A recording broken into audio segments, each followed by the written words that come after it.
Lucknow UP press club में बहुजन समाज सावधान press वार्ता का आयोजन किया गया, जिसमें सावित्रीबाई फुले पूर्व सांसद, राष्ट्रीय अध्यक्ष काशीराम, बहुजन मूल निवासी पार्टी, राष्ट्रीय संघ सेवक संविधान आरक्षण बचाओ महासंघ के तत्वावधान में निकाय चुनाव में आरक्षण, सरकार की मनमानी रवैये पर काशीराम बहुजन समाज के राष्ट्रीय अध्यक्ष सावित्रीबाई फुले का थी कबाड़।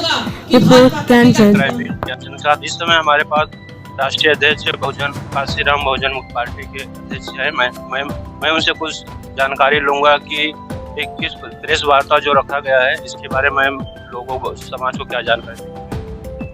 आज की प्रेस वार्ता बहुजन समाज सावधान प्रेस वार्ता थी। इस प्रेस वार्ता में आप सभी लोग आए, 9 वर्ष की हार्दिक मंगल कामनाएं करती हूँ। साथ ही साथ मैं बताना चाहती हूँ कि उत्तर प्रदेश और केंद्र में जब से बीजेपी आरएसएस की सरकार बनी है, तब से अनुसूचित जात, पिछड़ी जात, जनजात, मुस्लिम समाज, आदिवासी समाज, महिलाओं के साथ जघन्य अपराध हो रहे हैं, जिसको लेकर के लोग दुखी हैं, भयभीत हैं और चिंतित। अभी उत्तर प्रदेश में निकाय चुनाव होना था। निकाय चुनाव समय से हो, इसके लिए हर वक्त जाति के लोग अपनी पोस्टर बैनर के साथ तैयारी कर रहे थे, जिसको बीजेपी आरएसएस की सरकार अपने पक्ष में चुनाव न देखकर हाई कोर्ट इलाहाबाद बेंच में अपनी रीट दाखिल करा दी है, जिसको लेकर हाई कोर्ट इलाहाबाद बेंच द्वारा जो फैसला आया है, इस फैसले से पिछड़ी जाति के लोग चिंतित हैं। और बीजेपी आरएसएस की सरकार एक साजिश के तहत अपने सरकार में पिछड़े जाति के नेताओं द्वारा वक्तव्य दिला करके और सुप्रीम कोर्ट में रीट करा दिया है, जबकि सुप्रीम कोर्ट पहले ही अपना फैसला सुना चुका है कि पिछड़ी जाति के आरक्षण का कोई मौलिक अधिकार नहीं। जो आरक्षण को समाप्त करके चुनाव का डेट आगे बढ़ाया जा रहा है, इसमें क्या सरकार का कुछ रणनीति है? मैं तो सरकार से मांग करना चाहती हूँ कि केंद्र में सरकार है, प्रदेश में भी सरकार है, सरकार इसके लिए विशेष सत्र बुला करके और पिछड़ी जाति का जो 27% आरक्षण है, इसको नवी अनुसूची में डाले जाए और जो अनुसूचित जाति में 17 जातियों को जो शामिल किया गया है, तो अनुसूचित जाति में 17 जाति पिछड़ी जाति के लोगों को जो शामिल किया गया है, इसका आरक्षण का कोटा बढ़ाएं।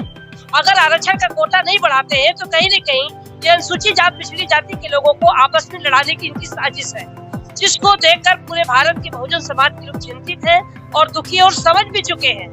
आज मैं इसीलिए बहुजन समाज के लोगों को सावधान करने के लिए मैं आज की प्रेस वार्ता भी कर रही हूँ। और अभी 2024 में चुनाव होने जा रहा है। इस 2024 की चुनाव में गदर फिल्म की टू पार्ट जो अभी रिलीज करने का जो फैसला किया है सरकार ने, इसलिए किया है कि इनके पास कोई मुद्दा नहीं है और बीजेपी के साजिश को लोग समझ चुके हैं। इसलिए हिंदू, मुस्लिम, भारत, पाकिस्तान, मंदिर मस्जिद करके समाज के लोगों को गुमराह करके धोखा दे करके अपने पक्ष में चुनाव लाने, मंदिर मस्जिद करके समाज के लोगों को गुमराह करके धोखा दे करके अपने पक्ष में चुनाव लाने की इनकी साजिश है। इस साजिश को लोग, जिसको लेकर के माननीय राहुल गांधी जी भारत जोड़ो यात्रा कर रहे हैं, उस यात्रा को पूरे भारत के लोग स्वागत भी कर रहे हैं, सम्मान भी कर रहे हैं और मैं भी सम्मान करती हूँ, इसलिए कि माननीय राहुल गांधी जी हर मंचों से संविधान बचाओ, लोकतंत्र बचाओ, आजादी बचाओ को लेकर के आवाज को बुलंद कर रहे हैं। अब देश में वही राज करेगा जो संविधान को लागू कराने की बात करेगा, आरक्षण को लागू कराने की बात करेगा।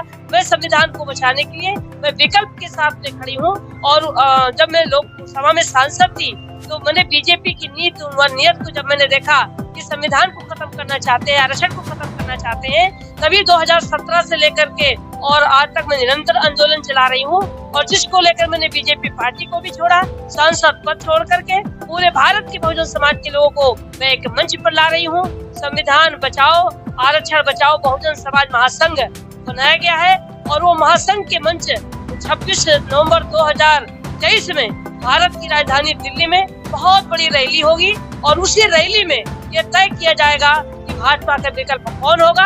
हम सब भाजपा को रोकने के विकल्प के साथ में खड़ी। मुख्यमंत्री मायावती जी, उन्होंने बहुजनों को आगे बढ़ाने के लिए बहुत सारा काम किया है, तो उनके बारे में क्या बहुजन के बारे में वो क्या सोच रही है? देखिए, मैं तो कहती हूँ कि जो संविधान की बात करेगा अपने देश पर वही राज करेगा। मुझे किसी का विरोध नहीं करना, बल्कि संविधान को लागू कराने के लिए अपना ईगो खत्म करके बीजेपी के विकल्प में सबको खड़ा होना होगा और जो विकल्प में नहीं खड़ा होगा, बीजेपी को हराने के लिए विकल्प के साथ नहीं आएगा, उसको जनता स्वयं नकार देगी। और उत्तर प्रदेश का चुनाव आप अकेले लड़ेंगे या किसी पार्टी से सपोर्ट के? हमारा लक्ष्य है संविधान को बचाना। मैं संविधान को बचाने के लिए सबको मैं एक मंच पर ला रही हूँ और 2024 आएगा, हम लोग तय करेंगे। आजकल देखा जाता है महिलाओं के ऊपर बहुत उत्पीड़न होता है, उसके बारे में आप कुछ बताएंगे? जहाँ पर बीजेपी कहती थी बेटी पढ़ाओ बेटी बचाओ, वहीं पर आज महिलाओं के साथ जघन्य अपराध हो रहे हैं, निरंतर घटनाएं घट रही हैं, जिसको लेकर के सरकार चिंतित नहीं है। इसी सभी विषयों को लेकर मैं तो कहना चाहती हूँ, बाबा साहब डॉक्टर भीमराव अम्बेडकर जी महिलाओं के हक के लिए, उनकी सुरक्षा के लिए उन्होंने हिंदू कोड बिल पास कराकर महिलाओं को बराबर की भागीदारी देना चाहते थे। वही बीजेपी आरएसएस की सरकार महिलाओं के साथ जघन्य अपराध हो रहा है और उनको न्याय नहीं मिल रहा है, उनको सुरक्षित नहीं है। संविधान यदि सुरक्षित नहीं रहा तो हमारी मातृशक्ति महिलाएं सुरक्षित महासंघ बना है और उस महासंघ में तमाम सामाजिक संगठन, राजनीतिक दल के लोग उस संघ में शामिल है। और वो रैली दिल्ली में बहुत बड़ी रैली होने जा रही है 26 नवंबर 2023 को। उस रैली में, उस मंच पर तमाम भारत के बहुत उसी 26 नवंबर 2023 में संविधान दिवस पर उसी दिन ऐलान होगा कि भाजपा का विकल्प कौन होगा। आपने 17 जातियों को आरक्षण में जोड़ने की बात कही और लोगों, तो क्या आपने कहा उससे ऐतराज है या आप कोटा नहीं बढ़ाए उससे ऐतराज है? मैं कहती हूँ, मैं तो उत्तर प्रदेश में जब सरकार में जब मैं सांसद थी तो उसी समय मैंने मांग किया था कि जितनी जिसकी संख्या भारी उतनी उसकी भागीदारी मिल जानी चाहिए। जब पिछड़ी जाति का आरक्षण 52% है, जिसमें हिंदू और मुस्लिम जो पिछड़े वर्ग में आते हैं 52% उनका पापा है, तो पॉपुलेशन के हिसाब से 52% आरक्षण पिछड़ी जाति को मिलना चाहिए। और जो 17 जातियों को अनुसूचित जाति में पिछड़ी जाति के लोगों को शामिल किया गया है, तो मैं सरकार से मांग करना चाहती हूँ कि आरक्षण का कोटा बढ़ा दें। अगर आप आरक्षण का कोटा नहीं बढ़ा रहे हैं तो पिछड़ी जाति के साथ भी धोखा कर रहे हैं और अनुसूचित जाति के साथ भी धोखा कर रहे हैं। अभी तो पिछड़ी जाति का ही कोटा पूरा नहीं किया गया और जो निकाय चुनाव में जो कोटा था भी उसे हाई कोर्ट, सुप्रीम कोर्ट द्वारा जो फैसला आया है, इससे पिछड़ी जाति के लोग चिंतित हैं। अब अनुसूचित जातियों में पिछड़ी जाति के लोगों को चुप कराने के लिए 17 जातियों को शामिल कर दिया गया।